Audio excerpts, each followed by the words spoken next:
from one of our partners, TNA officials. So this time, let me invite TNM officials to come in front. Before they give us their presentation this afternoon, we are going to have a very short video from TNM.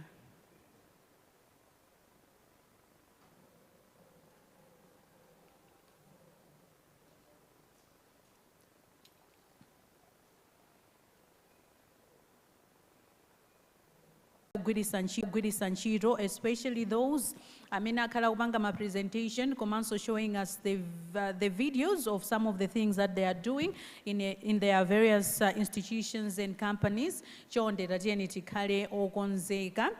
Then timafuna nditero kuti pakadali pano tufuna titane akuluakulu kuchokera ku company ya TNM. Ndimafuna ndinene apa motsindika kuti event ino iteke panali makampani osiyana-siyana amene anagwirana manja ndikuthandizira kuti yayi zonse zokongola zabwino zimene tikuziona tsiku la lero zichitike. One of those companies is TNM. So let me ask officials from the TNM to come in front and give us a presentation. Thank you very much.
In the financial inclusion space, we provide financial services to more than 3.8 million Malawians through more than 100,000 agents. We have our famous Mpamba Ndikanke, where we provide overdraft services to more than 2 million Malawians. And we have borrowed in billions to our customers. We also have international money transfer and cross-border services, as well as savings products in collaboration with various partners such as Old Mutual and NICO. We recently also launched an insurance product that is available for our customers. In the enterprise space, we provide a lot of solutions for our enterprise customers, including VPNs, fixed wireless access, application-to-person SMSs, as well as USSD services. And we continue to innovate to allow our enterprises in the country, and indeed any innovator, to grow with us. All these innovations that we do are not possible or would not be possible without our people. So internally, we have strong platforms for ensuring that we obtain the best talent in the country, ensuring that that talent is trained, and that we recognize the good works and the innovations that our people do. These innovations cannot be done alone. These innovations can only be done through collaboration. And as TNM, we have partnered in the public sector. We do provide, for example, social cash transfers, which are important in our economy.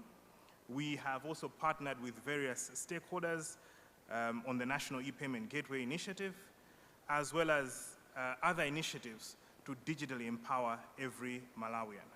We do not want to leave any Malawian behind. We are also looking at various solutions in education, healthcare, and finance to ensure that we provide digital solutions through our partners that have significant impact. We also have various solutions that we co-create with our private sector partners. We understand that as an entity, we cannot do everything ourselves, but through collaboration and through partnerships is how we can build and grow this economy. So we look forward to those innovators that grow and scale, that we can partner and innovate and grow this economy. Most people would think that mobile money is just, or Mpamba is just a mobile money platform, but we have gone beyond mobile money. We have now started introducing insurance, savings, and at the moment have more than 100 partners on the mobile money platform that we provide services on. And we also engage with academia in terms of bringing talent for internships and other. And from the feedback that we do is not comparing Malawian apps, but rather even those apps that Malawian entities have procured from outside the country. So that just goes to show you that given the space, given the opportunity, our people can develop solutions that can compete at a global scale.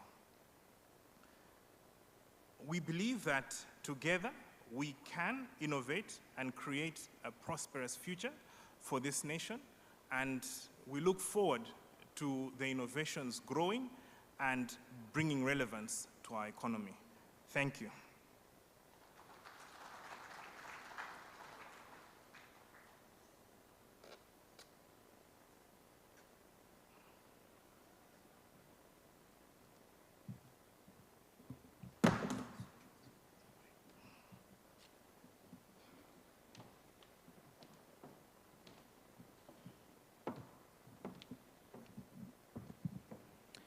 Thank you very much, TNM. Indeed, through partnerships and collaboration, we can grow our economy.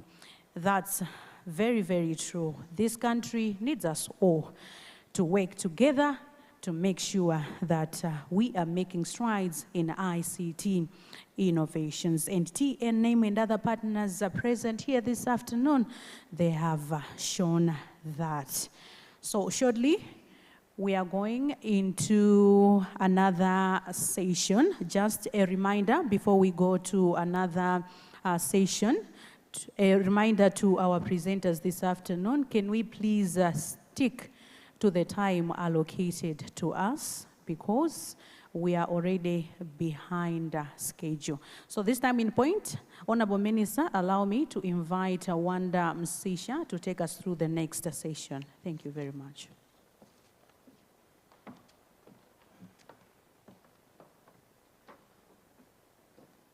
Thank you very much, Leah.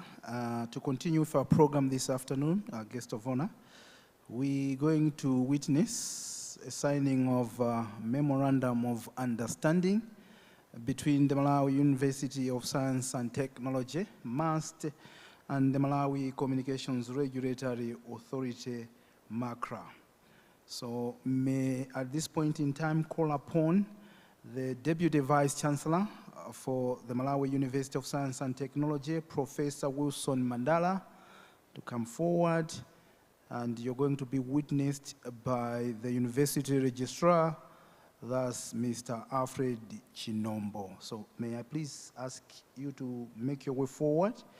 From the Malawi Communications Regulatory Authority, we have the Director General, Mr. Mayami Konkoloma, to be witnessed by the Acting Director of Legal Services, Mr. Daniel Chiwoni. So what is going to happen is that the Vice Chancellor is going to sit first, and the Director General, you're also going to sit, and your witnesses are going to stand as you be the first to sign, those seated. The Deputy Vice Chancellor and the Director, you'll be signing. Then after that, you will then give the chairs to your witnesses to also sign. And as you're signing, I will be telling you what is contained in this Memorandum of Understanding between the Malawi University of Science and Technology, MAST, and the Malawi Communications Regulatory Authority, MACRA. So sitting in front, we have the Deputy Vice Chancellor, Professor Wilson Mandala, but also the Director General for the Malawi Communications Regulatory Authority, MACRA, Bwana Mayami Konkoloma, that are going to be putting their signatures on the dotted lines and then to be followed or witnessed by the University Registrar for MAST, Mr. Alfred Chinombo, and the Acting Director of Legal Services, Mr. Daniel Chiwoni. You may wish to know that this Memorandum of Understanding has been seconded by MACRA for suitably qualified personnel to serve as guest lecturers, co-supervisors for MAST learners. So we're going to be having staff from the MACRA visiting the university, where they're going to be guest lecturers as well as co-supervisors for MAST learners in research and non-research undertakings, including innovation and technology advancement initiatives.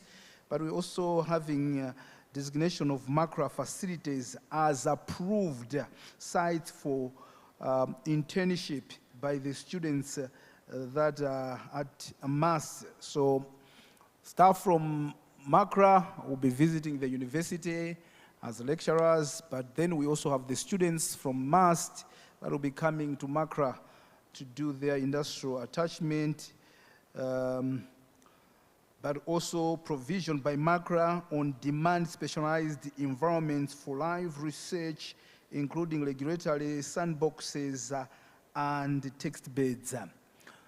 We are now witnessing the signing of the MOU by the Deputy Vice Chancellor, Professor Wilson Mandala, and the Director General of MACRA, Mr. Mayami Konkoloma. As they're doing that, I'm just unpacking some of the contents of this MOU.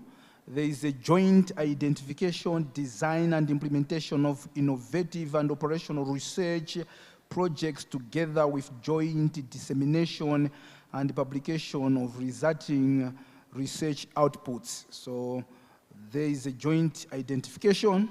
MACRA and MAST are joining hands to make sure that they are publicizing the results of the research, but also provision by MAST to technical expertise and supervisory support in specialized domains, including the evaluation of projects integral to the discharge of MACRA's regulatory functions.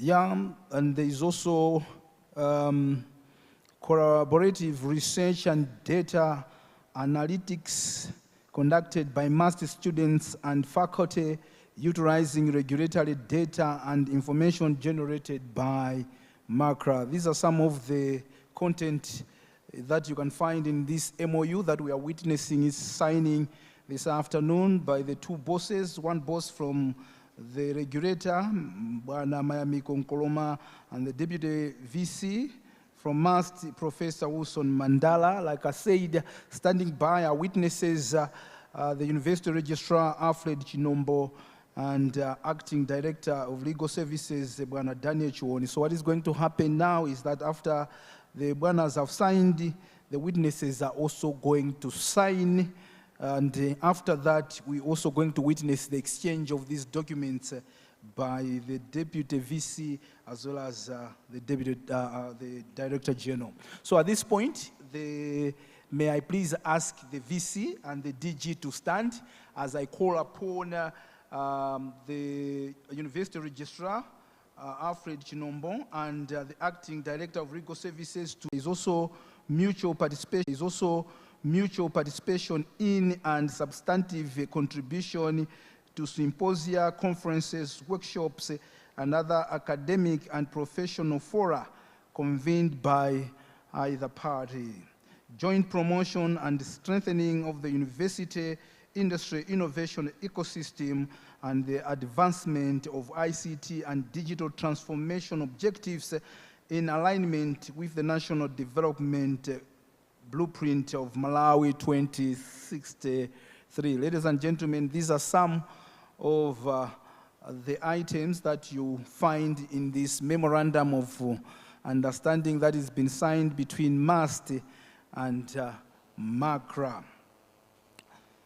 There is also provision by MACRA of support for the operation and technical sustainability of MAT's campus radio station, including remedial interventions to address infrastructure deficiencies pertaining to power supply and transmission capabilities. So MACRA is intervening here to make sure that MAST has a campus radio, including to international content, which you can access it in different platforms. But our own content must be done. Our own content must be done professionally, must be told well. So we must appreciate what content we are producing that we can own. So MACRA is coming in to make sure that MAST is able and to produce such content. At this juncture, may I request now the DG as well as the DVC to exchange the copies, symbolizing, if you could come forward, please. I think because of the photographs, yes. Here, sir, please, yeah. So that then we can have the photos properly. So we're gonna witness the exchange of the copies. All right, who must start, who must do what, yeah. Thank you very much. This marks the and document presentation of the MOU between MAST and MACRA. Let's put our hands together for this wonderful, yeah, so we're gonna also have one more photo with officials from MACRA as well as MAST joining the DG as well as the DVC. Yes, if we could move forward, please.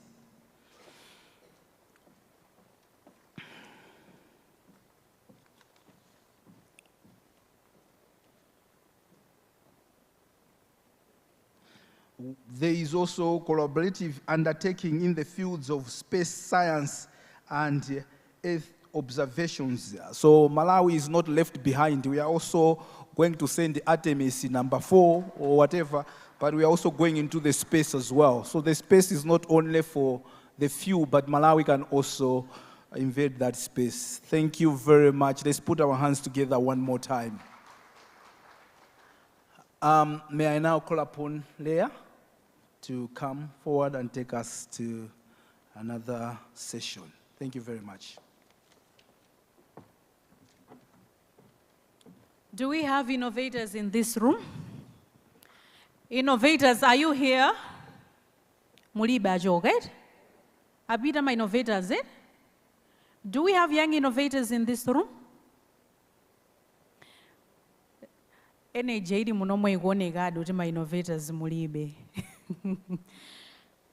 I know kuti tatopa tatani koma ndimafuna ndithu kuti nthawi imene ikubwera posachedwa pompa ndimafuna kuti tikhale tonse limodzi chifukwa iyi ndi nthawi imene tingathe kumanga tsogolo la ICT muno m'Malawi. Nthawi yake ndi imeneyi, nthawi imene akatswiri osiyanasiyana akhale akupanga share my ideas osiyanasiyana ofuna kupitisa patsogolo ICT.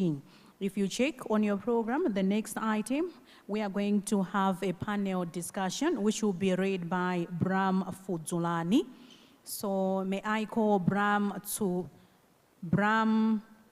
Fudzulani to come forward to lead us into this panel discussion.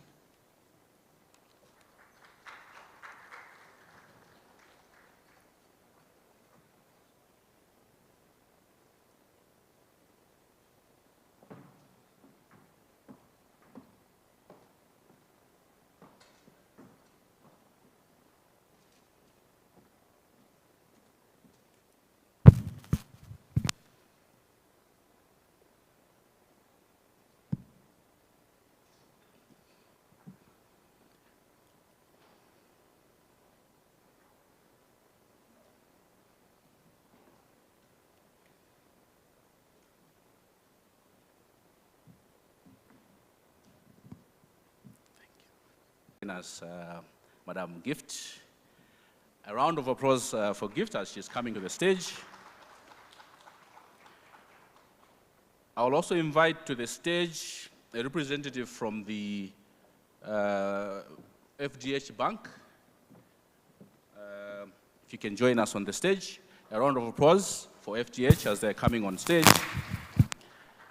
I will also invite the Vice Deputy Chancellor for Malawi College of Science and Technology to join us on stage, or anyone from MAST. Professor Gankuzi.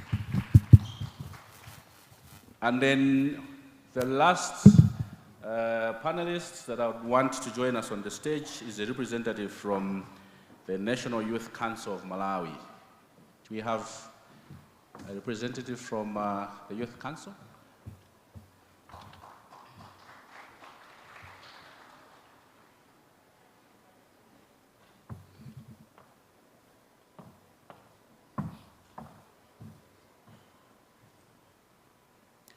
Thank you. I'll give you each 1 minute to pretty much just introduce yourself. But if you do that, allow me, Honorable Minister, our guest of honor, to just introduce the topic that we're going to be discussing with distinguished panelists that we have here. We want to dwell on the topic of building Malawi's innovation future leadership, investment, but also looking at the road ahead. And that's why you see that we have financial institution representative with us, but also we have the academia representing us from MAST, and of course the policy holder, National Commission for Science and Technology, and we're not leaving the youth behind, Honorable Minister. So I'll give the panelists a minute. One, I think you can introduce yourself first. So we'll start with Madam Gift, and then we'll go to FTH. Honorable Minister, the Director General for MACRA, PS for Information, distinguished guests, ladies and gentlemen, my name is Gift Kazamira.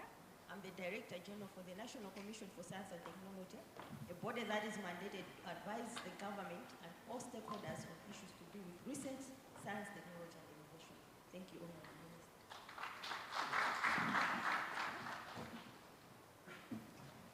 Thank you. Honorable Minister and all protocols observed. My name is Dango Mkandawe. I oversee the data and analytics function for FTH Financial Holdings. Thank you.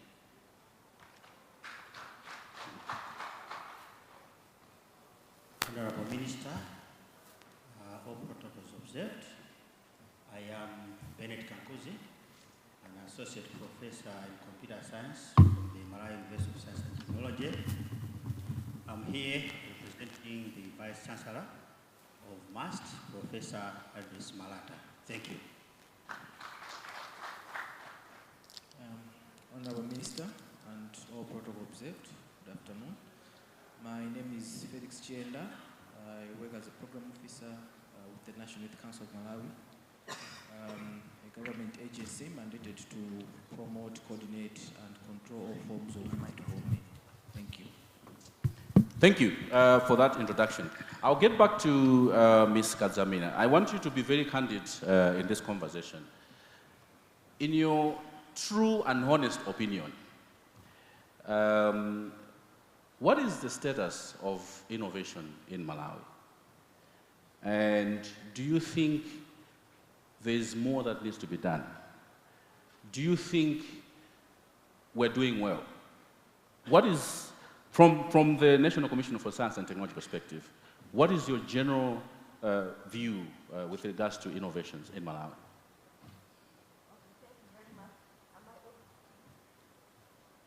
No.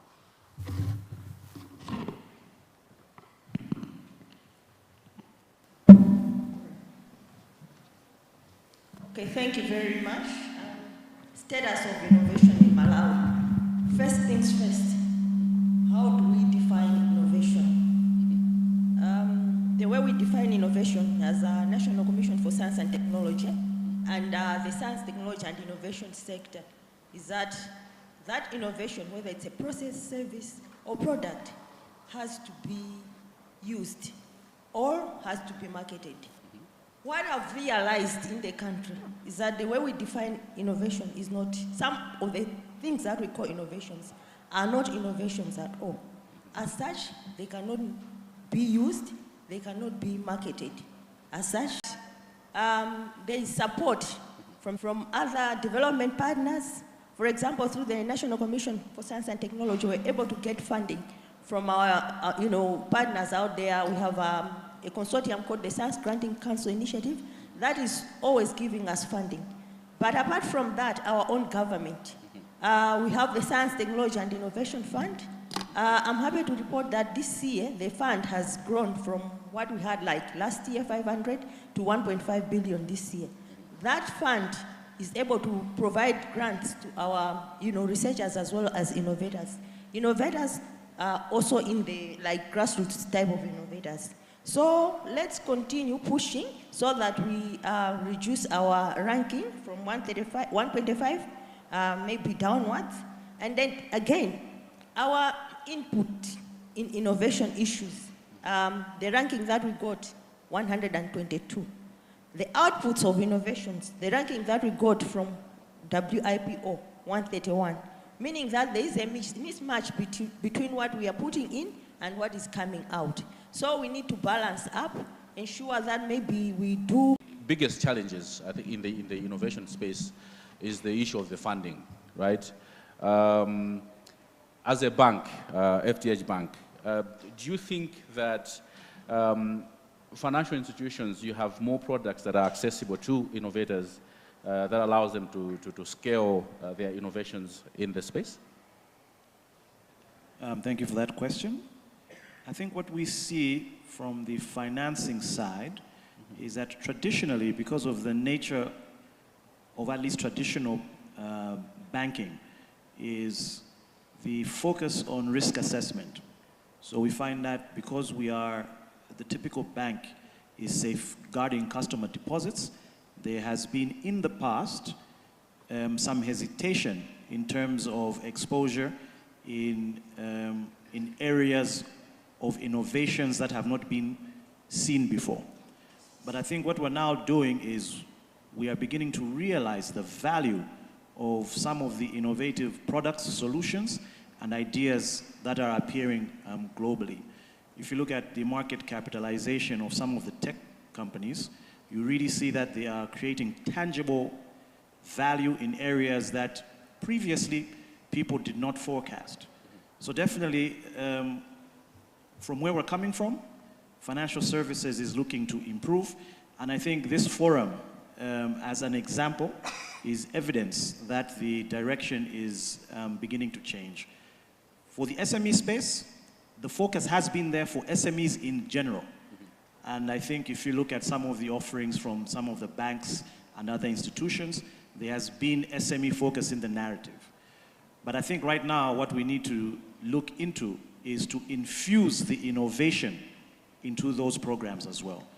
A lot of business leaders who give us feedback, a lot of the information they divulge will be maybe operational while they're looking for funding.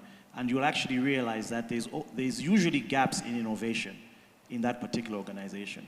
But you find that the organization is a very big organization, very well established, but if you were to actually do an assessment of their infrastructure maturity, you find that there's a lot of room for growth. So financial institutions were looking now to be able to be the catalyst to move the innovation forward in these spaces. Thank you. Okay, maybe Honorable Minister, we need a bill in Parliament that pretty much pushes the financial institutions to come up with a product, just like you do with agriculture, to say a certain percentage of your lending should also look at spaces like agriculture, mining, and other critical areas, just to support what FTH is saying. But I'll go to the National Youth Council of Malawi. You're speaking to the young people in Malawi. What are the youth saying, especially the youth innovators? What are they saying is the biggest issue that the government still doesn't get when it comes to dealing with young innovators? And what is the single thing that can be done and that can be done correctly?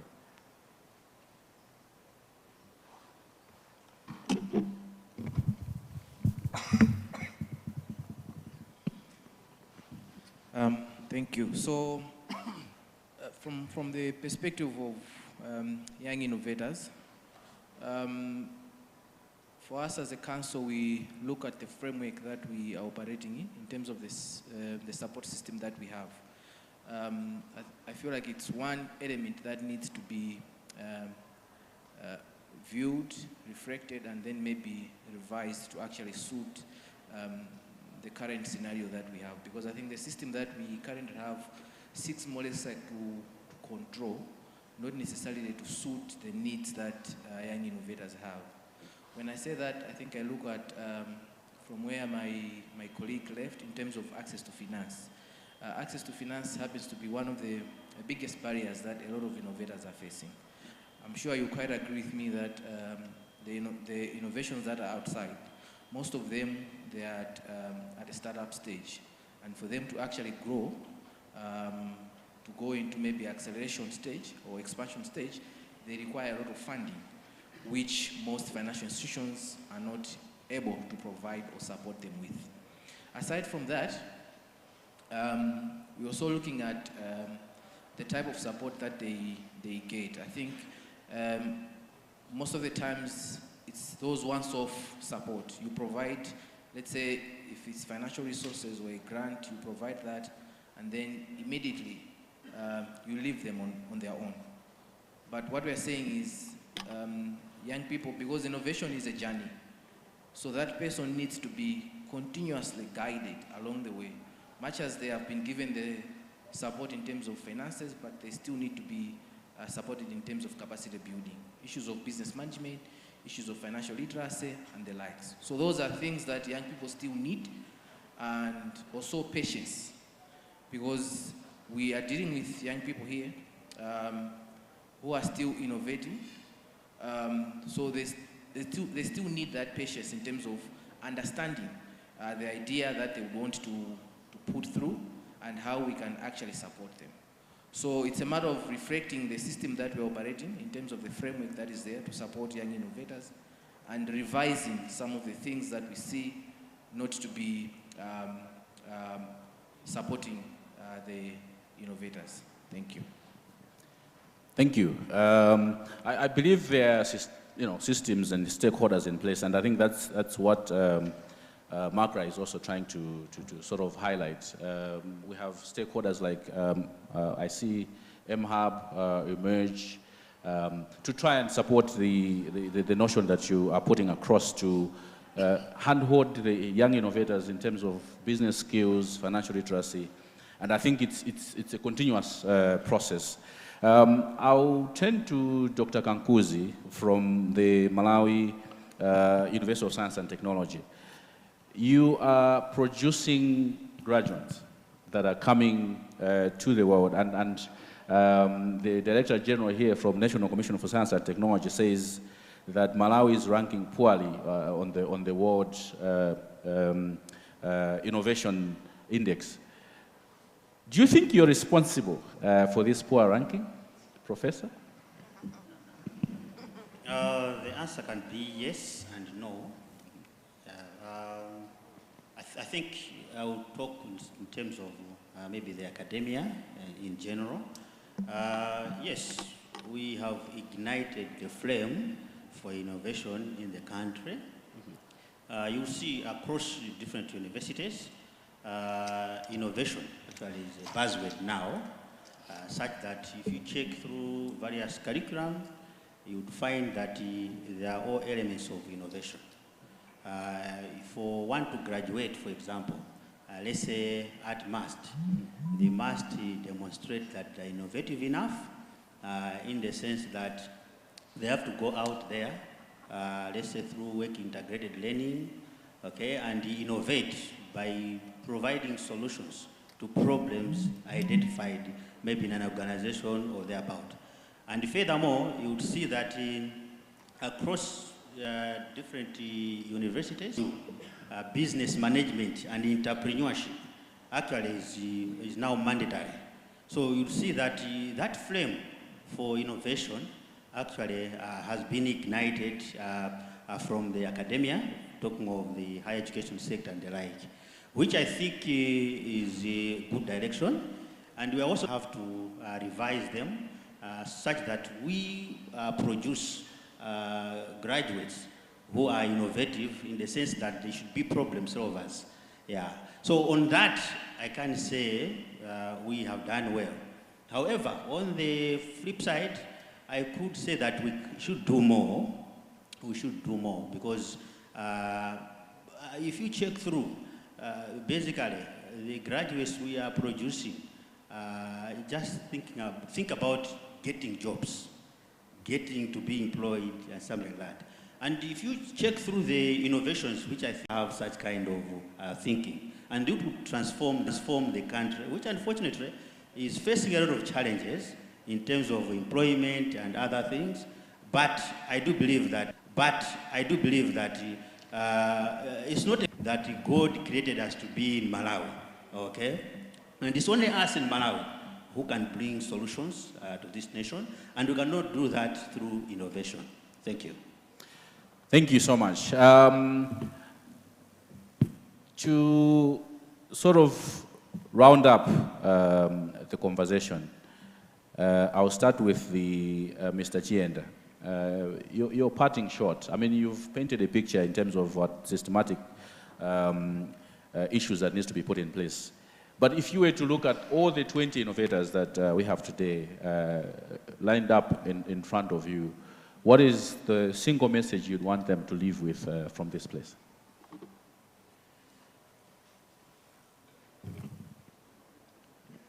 So I would tell them to be resilient, but also to, as I said, I think in my opening statement that for us, I think we look at innovation as a journey, and them being young people would actually tell them to be to persevere in their journey, because I think they will meet a lot of challenges. I think I cited the issue of access to funding. The reason I brought that up is because I think if most of them start to approach, let's say maybe financial institutions, it will be difficult for them to access funding. But then I think what we are also trying to say is maybe it's high time that we also, the framework needs to be flexible in terms of responding to the needs of the innovators. I will cite an example to say, I think the only, because I think innovation starts at the idea stage, and we have actually we have a few institutions, or if at all that exists, that can actually be able to. You find that most innovations just die naturally. Okay, you can't get an award here. That's beautiful and excellent. Okay, but what we want is that innovation should graduate, okay, into something which should one, as already indicated, for example, we have problems of forex in this country. Can that innovation bring money to the country? That's what we want. At the end of the day, we need to graduate from being net consumers of technology in this country.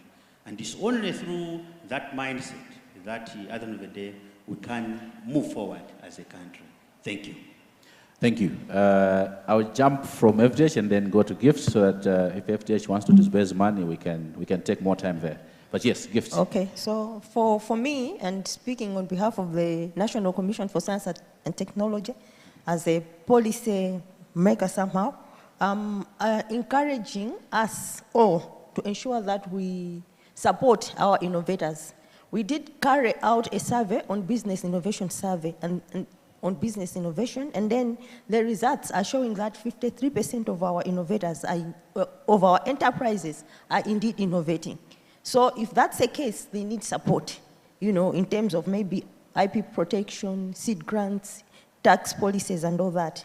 In addition to that, we have developed technology transfer guidelines. In the technology transfer guidelines, we are encouraging the R&D, research and development institutions, as well as our universities, to establish technology transfer offices. What the technology transfer offices will do will ensure that the gap that is there between the research results and taking the results to commercialization stage is addressed. This gap, also known as innovation chasm or valley of death, you know, has so many problems. Someone talked about business, you know, challenges by our innovators, you know, financing, intellectual property audits. The technology transfer offices will ensure that these issues are addressed. So far in Malawi at the moment, we only have Mzuzu University as well as MUBAS that have developed the technology transfer offices. So we are encouraging that all other universities develop these, and then we'll find that this gap is addressed and our innovations are being you know, taken to commercialization. So if we do those two things, I think will be good. Thank you. FGH? Thank you. Yes, I think a lot has been said by my other colleagues that are seated here. I think for us, from the finance side, speaking to the innovators, I think the first thing is you need to be bold. As an innovator, you have to prove beyond reasonable doubt that your solution does what you're saying it's doing. And if it's really an innovation, most people will have never seen it before, or they'll have never seen that version of whatever it is you are saying. And from the industry side, we've got many problems that need to be solved, whether it's financial services, government, and diverse industries. The problems are there. And those problems being there mean that there is an opportunity for our innovators to really come in and create solutions that have lasting impact.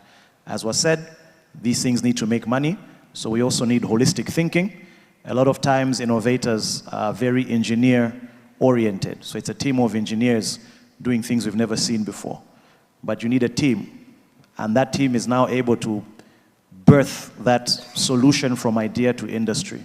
So to conclude, be bold, be persistent, think holistically, and I'm confident that the structures on the support side will also reach out to support you. Thank you. Thank you so much. The guest of honor, distinguished guests, ladies and gentlemen, this marks the end of our panel discussion. I was with the National Youth Council, MAST, FTH Bank, but also National Commission for Science and Technology. As our panelists take leave, please join me in a round of applause as they take leave from the stage. Thank you so much. You've been a good audience. Thank you.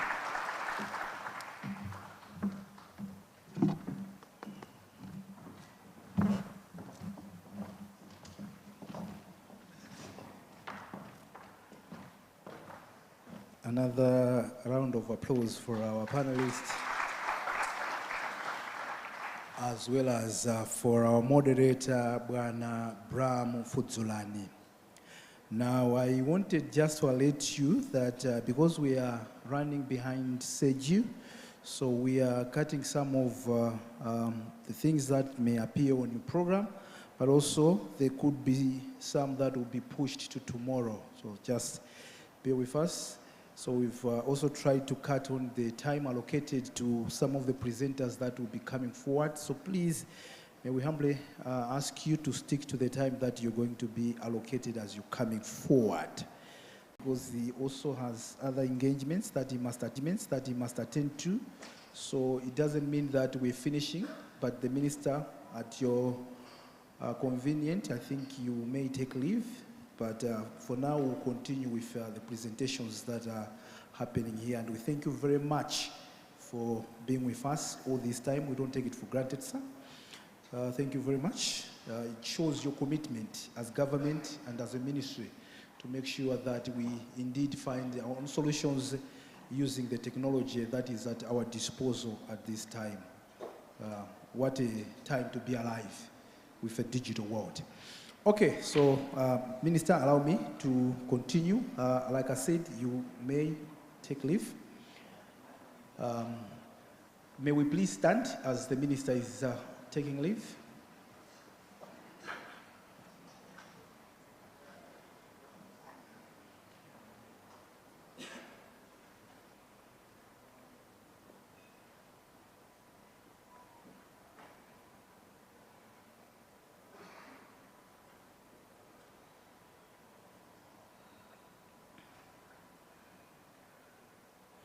We may be seated. Thank you very much. We have the QR codes that are pasted on the walls. The QR code, the codes there is for us to, we could scan those codes and it will pretty much tell you what you're supposed to do to give feedback on the first day of this event. So please, we're also going to have it shown on the screen at some time where we can QR and then give feedback for the first day. At this time, may I please ask NBS? First, we're going to show you to see your video. There is no video. Okay, you're just going to talk. You have 5 minutes, sir. I hope you can keep time. Thank you very much. Put our hands together for NBS.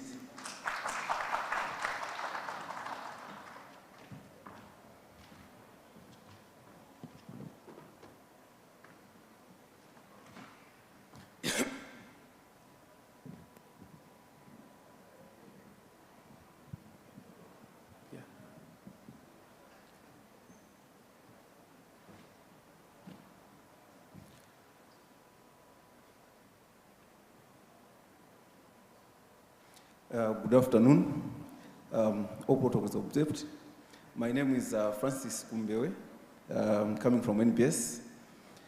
I would like to present to you NBS take on innovation.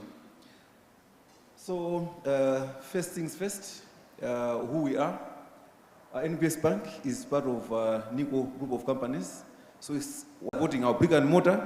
We have 2,106 agents, but also to supplement this whole infrastructure, we also have a bouquet of Easy Bank services to which Easy Online falls to be part of one of them. In terms of our take on innovation, we pride ourselves at NBS Bank as champions of innovation, and these are some of those things that we have done, are those that we are seeing in front. For the first one, we are saying we are pioneers of enhanced fintech solutions, and why are we calling ourselves pioneers is because we're the first bank to introduce mobile banking and credit cards. We started with our Easy Mobile 322, but now it has grown into a full-fledged suite of digital banking services that includes EasyApp, as well as Easy Online, which is our internet banking. We also have an innovation hub. We brought the idea of innovation hub to allow those people with ideas, the innovators, fintechs, to come forward, and that we can experiment on those ideas and make them into services or products, so that now they can start enjoying their ideas. Further to that, we have also digitized several services, and some of the services that we have digitized include the loans, and these are not the payday loans, just the payday loans, the employer-supported loans. We have gone further to digitize SME loans, which is something that we have seen that has been a challenge in Malawi. But NBS Bank has been able to digitize the SME loans. Apart from that, we also have digitized the account opening, and this is not about us starting the process online and then having someone in the back end to finance that account. Here, you open an account, you start transacting everything. You deposit, withdraws without visiting our branches. And then there's the EKYC, whereby why do you open an account online if you can't update that account online? So we have also made it possible that once you open that account online, you also should be able to update it online.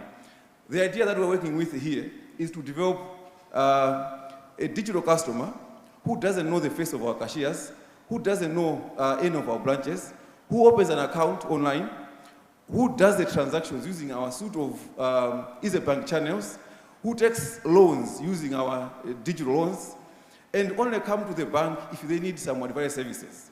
But all transactions should happen digitally. The other thing that we have done is system integrations, and I can stand here confidently to say we are the bank that has done most integrations, whether with government institutions or with other private sectors out there. And on this one, don't shy away. If any innovators in here would want to have those integrations with us, then we are there for you. But also, the same integration that we have already done, we understand that for innovators, sometimes it's a challenge for them to, for those are in the payment sector, for them to integrate with individual payment service provider. It becomes a problem. So we are even giving up our own integration to say, we have already done integrations. If you want what we have done, then come through our open banking, we're going to give you the bidders that we have. Then you want to have one integration, various services on your platforms. In terms of who find their feet as they go into the market. But also, we need also to give them a direction. Funding ideas without a direction, then it's a waste of resources. So we're also working as advisor. We also have an advisor role whereby we have to tell them or we have to work with them in terms of the whole journey so that they have to realize their investments. And finally, we also understand that specifically in the ICT segment, you know, our colleagues in the IT segment, sometimes they are very good at developing solutions, but in terms of structuring a proper business plan, it becomes a problem, and then as a bank, we say, okay, come to us, let's be your strategic partner in terms of financing, making plans, and see that we both move forward, we grow together. So, as my last comment is, all innovators here, NBS Bank is here for you. If you need those integrations, if you need somewhere to experiment your ideas, then please see us so that we can do this together and grow together. The cake's too big for all of us to go home happy. Thank you.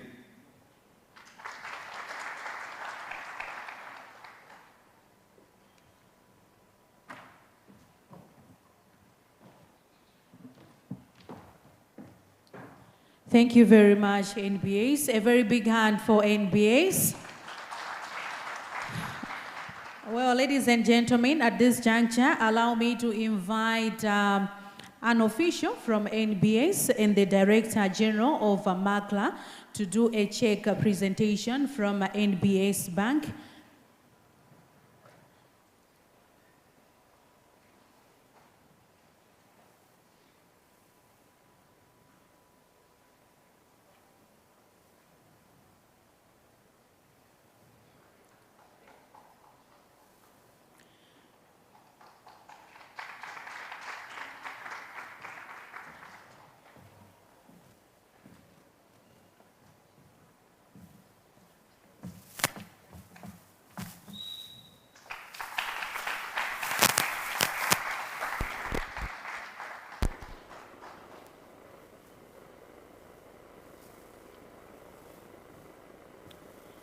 Thank you very much, NBS. This is a commitment from NBS Bank telling MACLA that MACLA, you are not alone. We are together in this, promoting ICT in Malawi.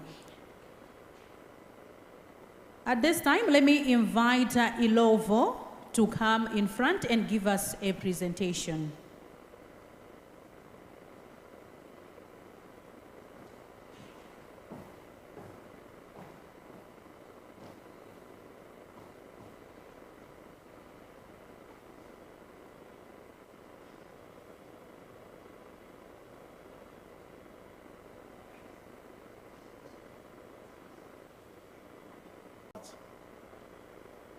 Let me start by introducing myself. My name is Abel Musopole. I'm representing Ilovo Sugar Malawi. And as you know, agriculture is the backbone of Malawi's Vision 2063. But to deliver that particular vision, we must farm smarter and not just harder.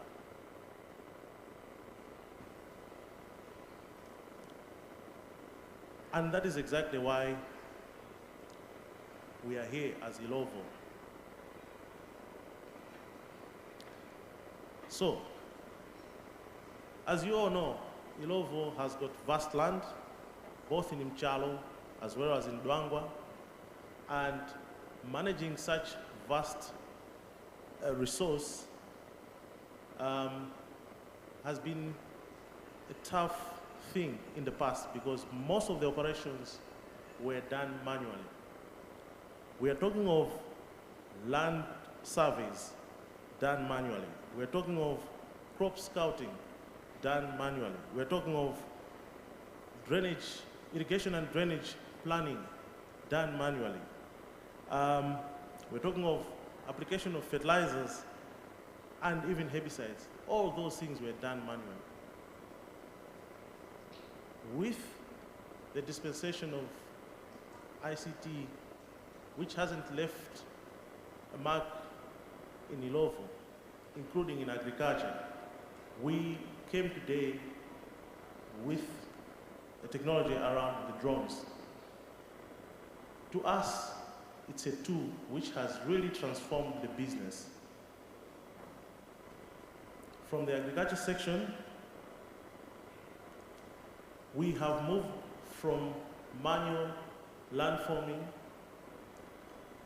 to now planning landforming using GIS drone technology. Work which would take us several weeks nowadays is being done in a matter of hours. This is the transformation that we're talking of when we're talking of adopting these technologies. And Ilovo is not staying back. It's leveraging on these technologies and making sure that we stay efficient and relevant as we move on.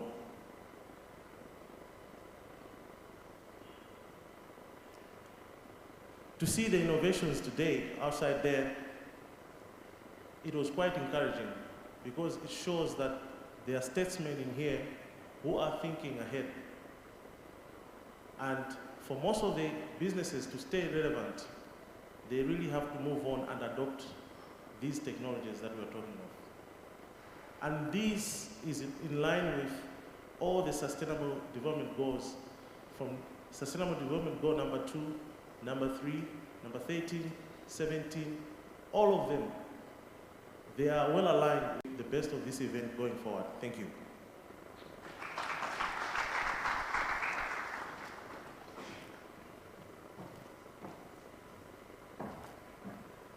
Thank you very much, Ilovo, for that short presentation.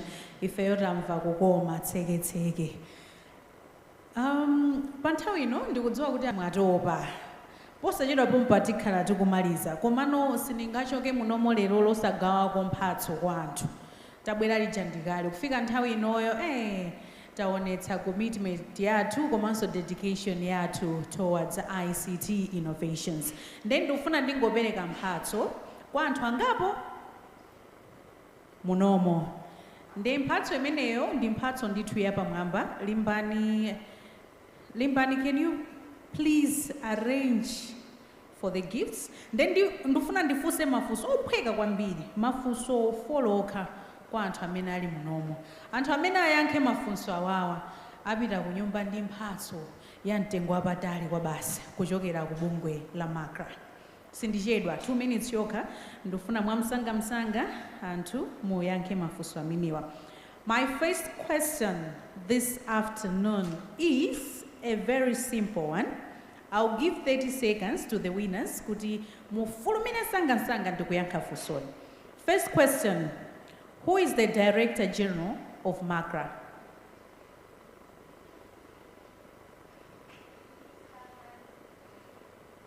Mr. Miami Gohu? Wakoza? Who is the Director General of MACRA? Mr. Miami Gonkoroma. Chimodzimodze? Ena matsutsa so kumbuyoko. What's the name?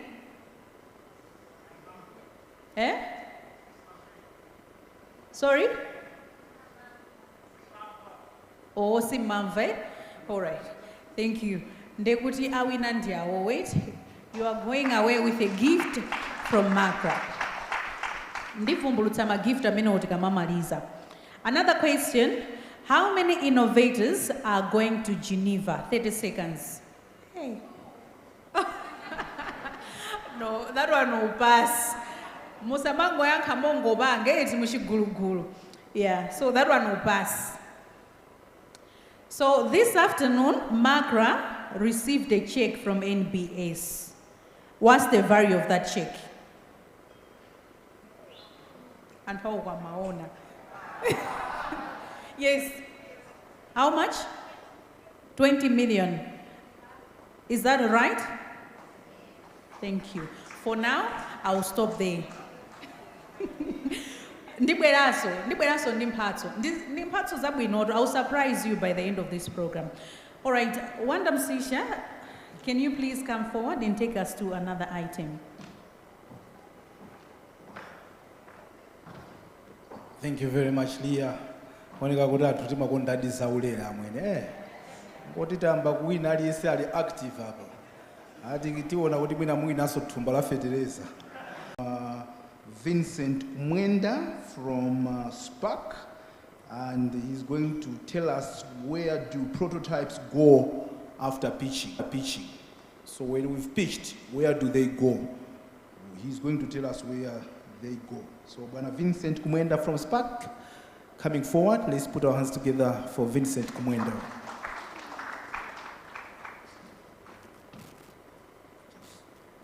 There's a video for you. Okay. Joe? I'm probably the only one making a presentation from a question. Maybe because I am frustrated. I'm presenting from a frustrated point of view. Why am I frustrated? I've been in this space for the last 15 or so years, and I've attended lots and lots of pitches over the years. For example, last year alone, I attended about 15 pitches from different institutions, people pitching different prototypes, and people awarding different prototypes. But what happens after the curtain is drawn?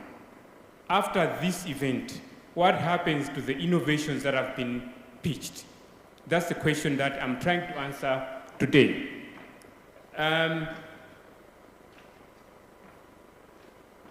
There is a reason why we have a lot of innovations coming in, but very few innovations are able to move to the next level. How many prototypes from previous programs are still active 2, 3, or 5 years after they've been pitched?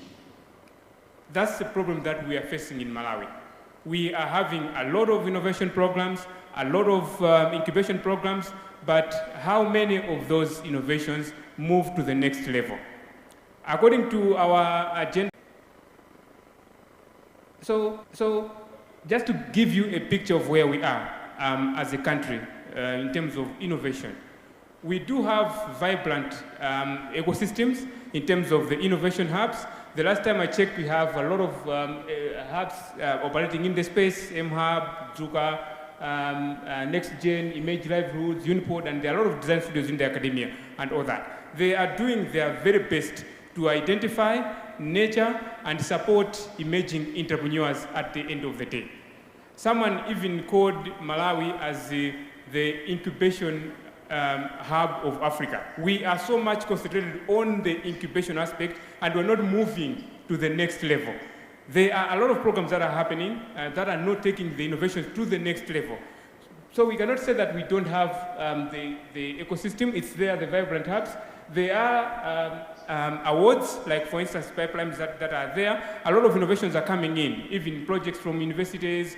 Last year, like I said, I attended just about 15, and I was judging most of them. But then the problem is, after these young people have pitched, where do they go after that? And then there is emerging capital. There are a number of institutions that are supporting emerging entrepreneurs in terms of investments, but most of them are short-term investments and are not fully supporting growth of those innovations. And you would see a lot of capital that is coming in, but it's concentrated on a very, that's where the challenge is. For us to realize a lot of value in the innovations that we're doing, so that we should be able to adopt some of them and start using them in our day-to-day lives. At the same time, there is interest in private sector. Actually, I'm very much happy to see all the banners that we have here of the private sector.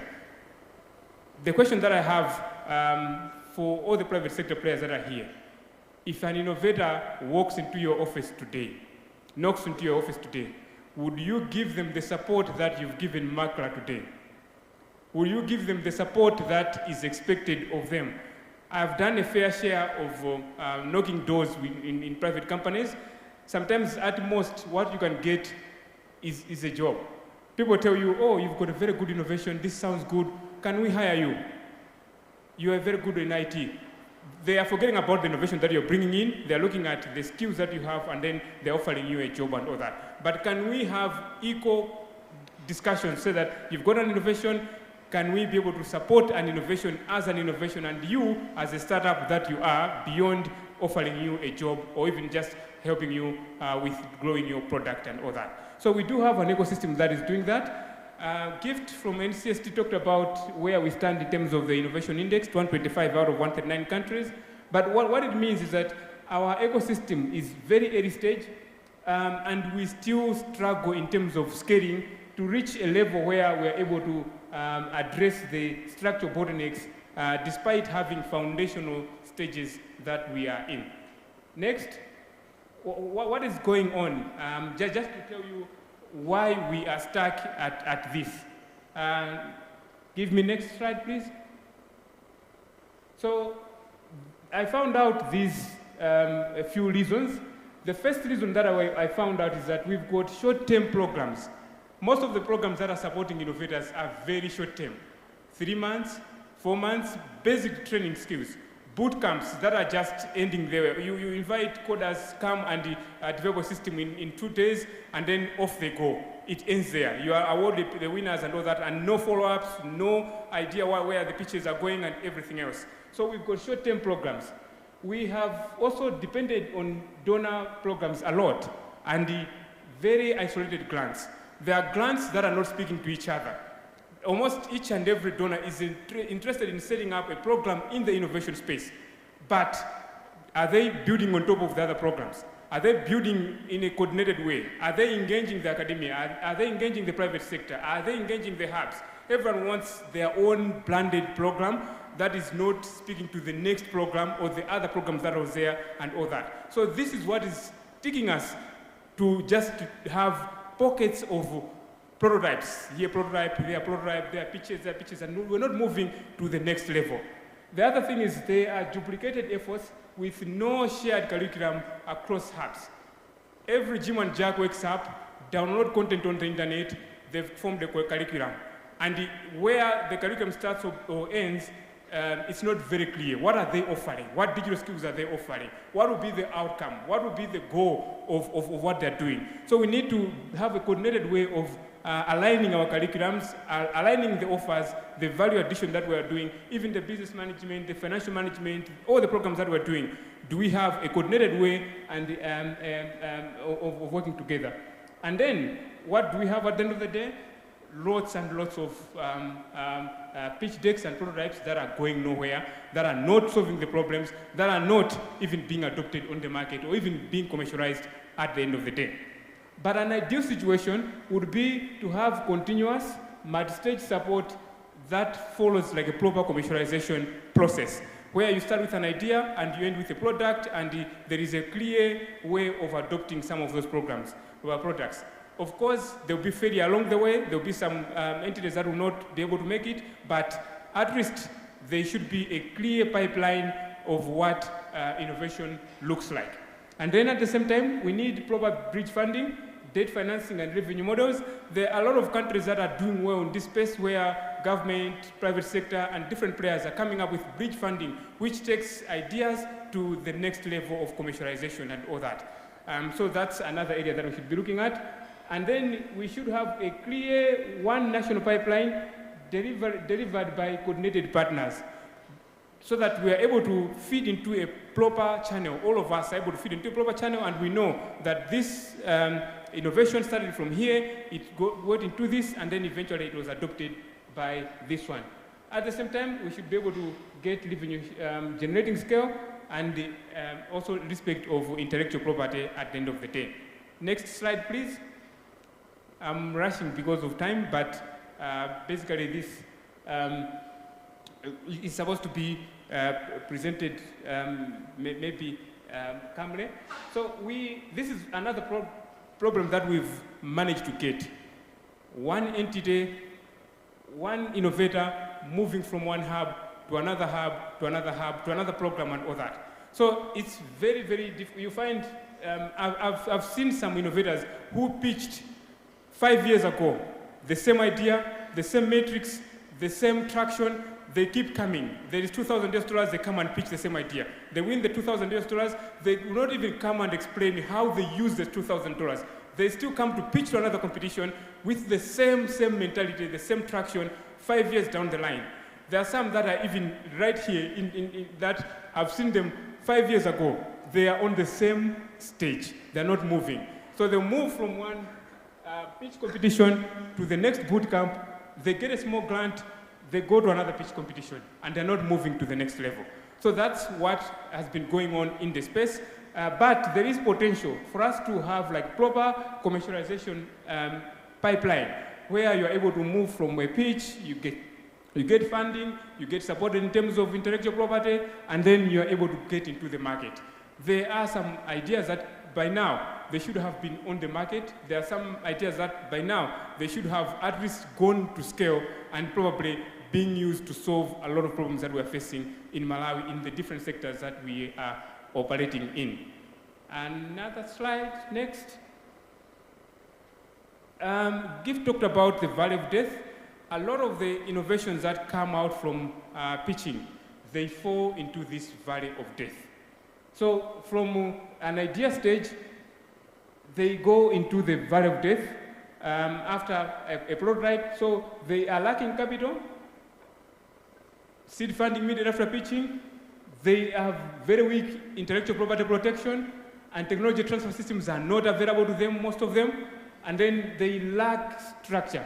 So there is a broken link between incubators, accelerators, and then commercialization at the end of the day. So this is where a lot of ideas in Malawi are focused on. We are completely on the valley of death, where a lot of pitches, a lot of prototypes, they just get dumped here, and then they move on. At some stage, some people will come in with a different idea because maybe this has not worked, they do not push it a little further, so they will end up in this and eventually failing to move to the next level. But there are some ecosystems that have done well using similar models that we are struggling with at the moment. I want to show you a few models that have worked. I picked a country, Nigeria. The next slide. I picked Nigeria, where I don't know if you know that just last year alone, across Africa, tech companies, similar to the guys pitching down out there, they were able to raise 4.1 billion US dollars from venture capitalists, from impact funders, even in terms of debt. Over 2,000 plus companies were able to raise this money from different countries. Guess what?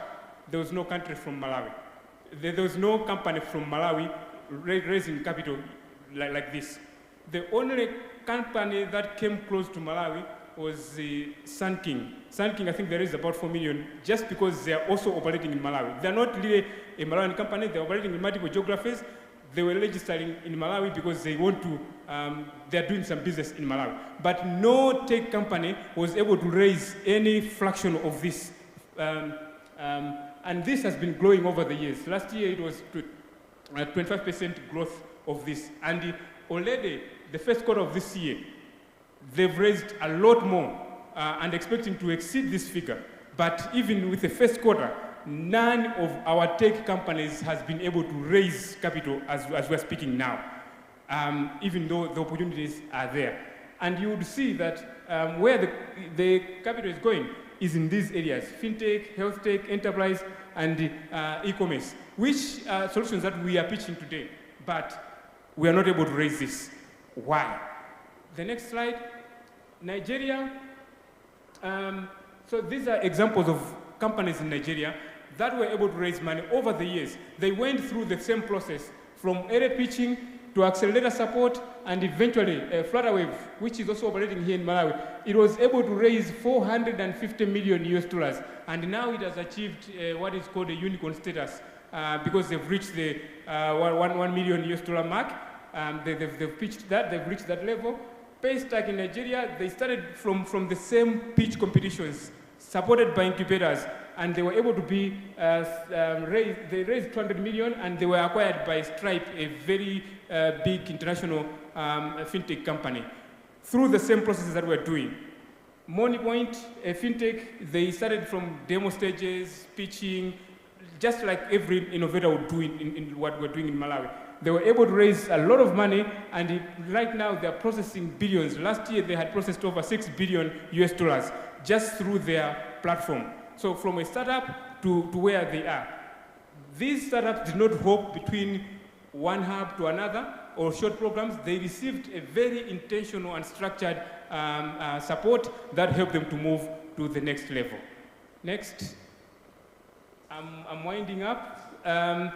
So my message today is that we have to be very intentional when we're talking about innovation support. Startups do not scale because they have better ideas. They scale because they have uninterrupted, structured, post-pitch pathways. A lot of stakeholders that are sitting here, you have a role to play to make sure that we are making our innovation ecosystem much, much better, and we can be able to support these emerging entrepreneurs, that they should not fall into the valley of death. They should not just be another pitch that happened, or another prototype that just goes to waste. So for us to capture a share of 4.1 billion funding pool and replicate the success that other countries are doing, Malawi must build a unified commercialized architecture over the valley of death. There's some work that I'm doing with other players that we just want to target a very small fraction of this money by the end of this year, so that we take 2 or 3 companies from Malawi to be able to raise capital from the international space. Last slide, and then I'll sign off. Sorry, Wanda. Yeah. So this is one of the things that we are thinking that we can be able to do. We should be able to have a clear route from maker spaces and hubs with a proper curriculum that we are all in agreement with, or at least we are aligned. We have like proper awards, immediate post-pitch assessments, and proper pitch competitions and validations that we are doing. And then we are able to support every pitch that has been pitched, or any product that has been pitched, with a clear next step pathway. And then we should help our young people to stop hopping from one pitch to another, one innovation to another. For me, these days, I send people away. I saw you pitching 2 years ago. What happened to the 5,000 kwacha that you won? You're not pitching this time around. What happened to the 10,000 that you won last time? What traction did you do with it and all that? We should be able to do that with a lot of innovations that we are getting today. And then we should also make sure, support the innovation hubs, that they are able to be self-sustaining and they are also very competitive in what they are doing. They have like proper business models and they are adding value to the ecosystem. At the end of the day, we'll be able to create more homegrown ICT solutions and then we'll be able to power the Malawi 2063. We should do that in a way that we are also respecting the intellectual property and the work that these young people are putting in, so that at the end of the day, we should be able to generate revenue that we can be able to solve some of the most daring challenges that we face as a country. Thank you very much.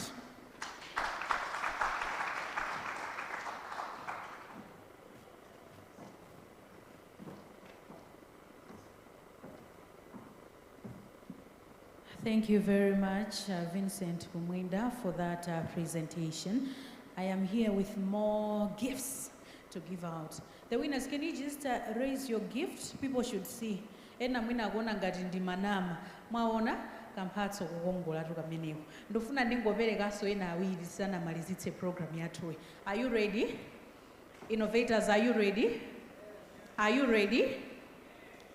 Okay, my third question is, we have President Professor Arthur Peter Mutharika as the President of Malawi.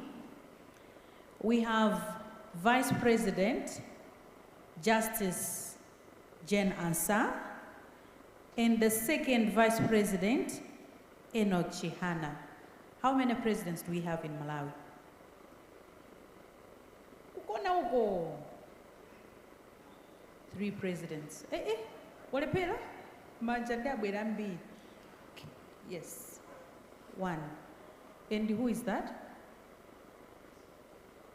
Thank you very much. Where is it? We only have 1 president in Malawi, and that is Professor Arthur Peter Mutharika. Another question. Who is the board chair? Who is the board chairperson of MACRA?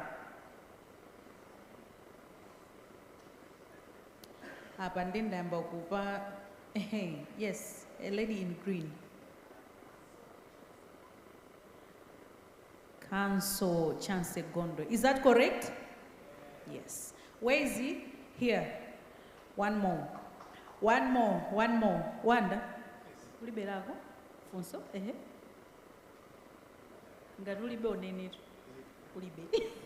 you. Okay, one more. Why is MACRA launching the ICT Innovation Awards today on 21st April 2026? On 21st April 2026. Love, right? Yes, at the back.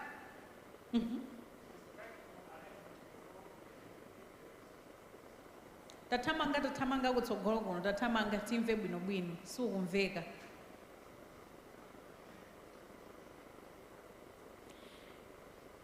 As we are doing this, FDH, can you please come forward and give us a presentation? Okay. Why on 21st? So they are trying to align with the World Creativity Day.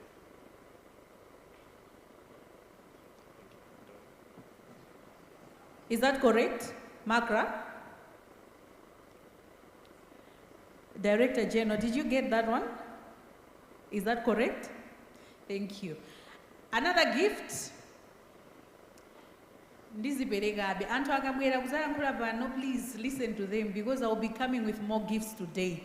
And these ones, they will be bigger and bigger. Thank you. Thank you very much, Leah. They're going to be bigger and better. Ife, amenetu kufuna kulandiraso Wi-Fi ya ulere ilipo eti sitingate kuwina mpaso za Makra tita kuwina internet ya Eskom. Username Eskom Fiber, password OFC caps 2026 caps, 2026 exclamation mark, right? Fanzano ndeti kulemba ma prototype hapa, talembapo angapo. My innovators, pokuti Spark anagambapo mwina zokuza inoyo kwambiri nkuteka kuti pali some burning questions. We'll allow 5 minutes kuti if you have specific questions that you would like to ask on the presentation done by Spark, because it touched so much on probably the work that we do. Where do prototypes go after pitching? Are there any burning questions? I can take some questions if there are any. If there are not, we'll proceed with the program. Tilinawo mafunso pa presentation minapanga Spark, poti dakuza kwambiri mwina zimene timapanga ifeyo ngati ma innovators. No questions? Going once, going two, sold. Thank you. Oh, there's a question there. Titandizeni ku microphone amwene part. Apart. Microphone bit up.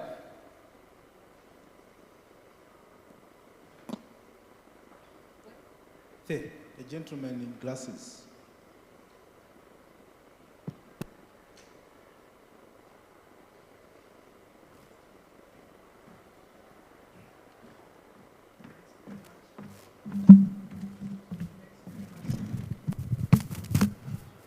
I think your microphone is off. Press on, yeah. One, all right. Thanks very much for the opportunity to ask a question. This one goes direct to Vincent. From the presentation, I observed that he highlighted the issues about coordination. I do understand this is from the background that our coordination has been severely hampered by fragmentation of efforts. But I didn't see you tackling maybe from the limitations in as far as harmonization of interventions, strategic planning processes, and monitoring and evaluation. I just want to understand what can you recommend specifically on this one, and also for the support in terms of political, administrative, and as well as the the technical support. Thanks very much. Pretend enough kuti tamva mulachina coordination, fragmentation, harmonization. Pretend we understand, even though sometimes some of us we don't. Yes, Bwana Kumwenda. Yeah. There is a growing trend that is going on in multiple countries now. Multiple countries are passing what is called Startup Acts at policy level, which tries to address exactly what he is talking about. So countries like, I think right now, Nigeria, Rwanda, DRC, Ghana, Senegal, Tunisia, they've passed what are called Startup Acts. So basically, they are trying to harmonize the innovation ecosystem by bringing that coordination mechanism. First of all, they define what a startup is. What is a startup, and what interventions should be there to support startups in terms of financing, in terms of business development, in terms of measuring impact, and even what is being fed to those startups at the end of the day.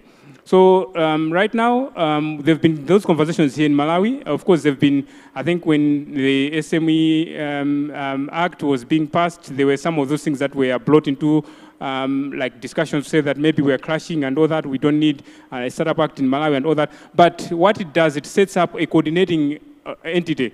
I think in Nigeria, the coordinating entity is even as high as the office of the president that is coordinating startup work. So it has a champion at the highest level that they're able to coordinate who does what, who is focusing on what area and all that.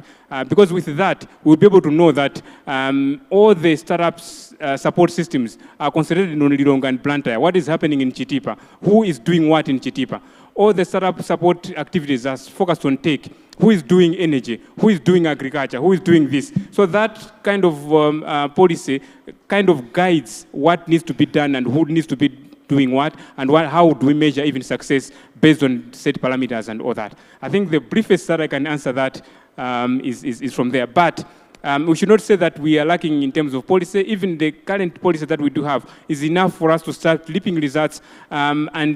I long to see the day where we do have a digital tech product that everyone else in Malawi is using, that we've developed locally, and WhatsApp or Facebook, we know that this solution was developed by Malawian, and is being used by Malawian, and that Malawian is able to make money out of it. Thank you. Thank you very much, Mr. Kumwenda. I don't know if there are any other questions for Mr. Kumwenda. If not, we're moving on. Okay, so we're moving on. May I please now call Mr. Ronald Chimchere from FDH to give us your presentation, sir. Let's put our hands together for Mr. Chimchere from FDH.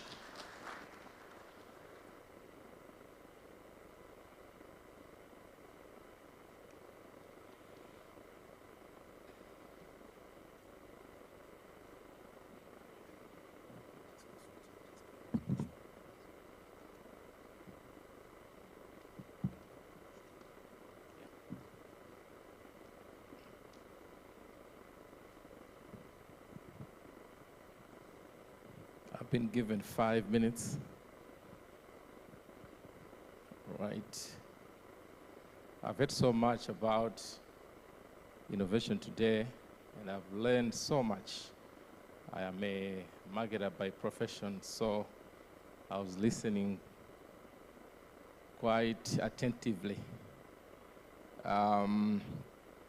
Today I'll share with you a few things that we've done at FDH and what we're doing, but also the things that we want to do.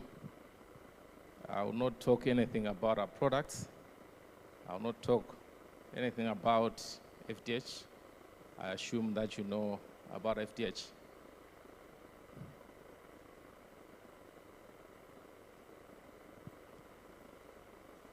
So at FDH we have what we call graduate startups program. We've been supporting graduates from University of Malawi. I was about to say Polytechnic, remembering my days, but I quickly remembered that is now MUBAS. So we have a partnership with MUBAS. We've been at the landscape, especially the graduates, the unemployment levels that is there. So what we've done is we've done a shift from employment to entrepreneurship. We've asked graduates to come up with ideas in groups, in the groups of minimum of 5, maximum of 10. So we have sponsored 4 programs as of today. I'm just hoping that we'll be able to project. We have supported 4 projects as of now. One of the projects